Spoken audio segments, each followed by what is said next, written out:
महाराष्ट्राचा सर्वात नवीन आणि शेवटचा जिल्हा म्हणजे पालघर जिल्हा 2014 मध्ये ठाणे जिल्ह्यापासून वेगळा होऊन पालघर जिल्हा तयार झाला। त्यानंतरच पालघर जिल्ह्यात झपाट्याने विकास सुरू झाला आणि या जिल्ह्यातील किंबहुना संपूर्ण देशातील महत्त्वाचा प्रकल्प म्हणजे वाढवण बंदर प्रकल्प। आता हा वाढवण बंदर प्रकल्प राज्यातील महत्त्वाच्या महामार्गांपैकी एक असणाऱ्या समृद्धी महामार्गाशी जोडला जाणार आहे। यामुळे तब्बल 5 तासांचा प्रवास फक्त 90 मिनिटात पूर्ण करता येणार आहे। शिवाय 70 ते 80 किलोमीटरचा फेरा सुद्धा वाचणार आहे। चला तर आता व्हिडिओच्या माध्यमातून या प्रकल्पाविषयी सविस्तररित्या माहिती जाणून घेऊया। नमस्कार, मी रामेश्वरी आणि तुम्ही पाहताय कट टू कट। पालघर जिल्ह्यात उभारण्यात येत असलेलं वाढवण ट्रान्सशिपमेंट बंदर हे फक्त पालघर पुरतच मर्यादित न राहता संपूर्ण महाराष्ट्र आणि देशाच्या आर्थिक विकासाचं मोठं केंद्र ठरणार आहे। वाढवण पोर्ट प्रोजेक्ट लिमिटेडच्या माध्यमातून हे बंदर उभारलं जात असून यामुळे जलमार्गे होणारी आंतरराष्ट्रीय माल वाहतूक देशभर वेगानं आणि कमी खर्चात पोहोचू शकणार आहे। त्यामुळे आता या बंदराचा फायदा राज्याला आणि देशाला मिळावा यासाठी वाढवण बंदराला हिंदू हृदय सम्राट बाळासाहेब ठाकरे महाराष्ट्र समृद्धी महामार्गाशी थेट जोडण्याचा महत्त्वाकांक्षी प्रस्ताव पुढे करण्यात आलाय। सध्या समृद्धी महामार्गावरून वाढवण बंदराकडे जायचं असल्यास भरवीर आमणे म्हणजे समृद्धी महामार्गाच्या इथून ते वडोदरा ते मुंबई द्रुतगती महामार्ग असा मोठा वळसा घालावा लागतो। यामुळे जवळपास 82 किलोमीटरचा अनावश्यक प्रवास आपल्याला करावा लागतोय, ज्यामुळे नागरिकांना प्रचंड त्रास देखील सहन करावा लागतोय। त्यात पालघर जिल्हा नव्याने स्थापन झाल्यापासून इथे विकास कामांना वेग आलाय खरा, मात्र रस्ते प्रकल्प किंवा इतर दळणवळणाच्या सोयी हळूहळू वाढू लागलेल्या आहेत। मात्र अजूनही त्या पूर्ण झालेल्या नसल्यामुळे विशेषतः पालघर आणि डहाणू परिसरातून मुंबईकडे जायचं असेल किंवा विदर्भ, मराठवाडा अथवा उत्तर महाराष्ट्राकडे प्रवास करायचा असेल तर नागरिकांना अजूनही खूप मोठा वळसा घालूनच जावं लागतं। शिवाय रेल्वे मार्ग हा पर्याय असला तरी देखील लोकसंख्येच्या तुलनेत रेल्वे गाड्या आणि फेऱ्या सुद्धा अपुऱ्या आहेत। त्यामुळे अनेक वेळा नागरिकांना नाईलाजाने रस्ते मार्गाचा आधार घ्यावा लागतो। पण रस्ते मार्गावर विविध ठिकाणी होणारी वाहतूक कोंडी, अपुरी रस्ते व्यवस्था आणि सततचा ट्रॅफिक यामुळे प्रवास खूपच त्रासदायक ठरतो। त्यात आता वाढवण बंदराच्या भविष्यातील मोठ्या प्रमाणातील वाहतूक वर्दळीचा विचार करता विदर्भ, मराठवाडा आणि उत्तर महाराष्ट्रातील वाहतूक वर्दळीस उपयुक्त अशा महामार्गाची निर्मिती अत्यंत आवश्यक आहे।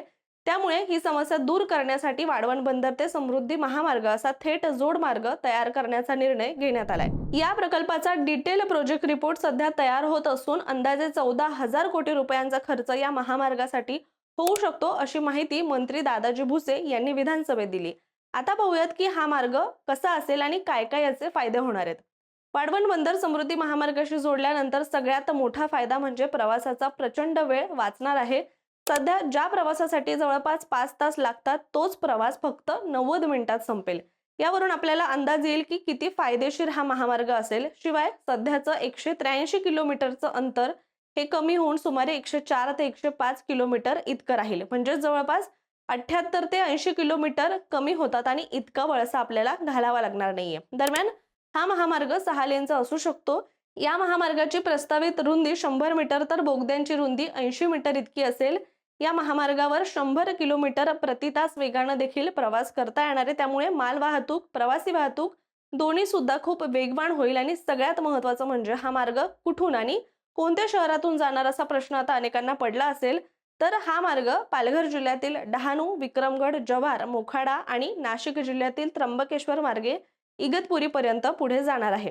या मार्गात 65 गावांचा समावेश होणार असून स्थानिकांच्या दळणवळणात देखील मोठी सुधारणा होणार आहे। हा महामार्ग पूर्ण झाल्यानंतर दळणवळण वेगवान होईल। त्यामुळे पालघर व नाशिक जिल्ह्यातील लघु उद्योग, मध्यम आणि मोठे उद्योग, कृषी उद्योग, शिक्षण संस्था, IT कंपन्या, कृषी प्रक्रिया केंद्र या सगळ्यांनाच मोठा फायदा होईल। स्थानिक नागरिकांना रोजगाराच्या संधी आणि मोठी बाजारपेठ सुद्धा उपलब्ध होऊ शकते।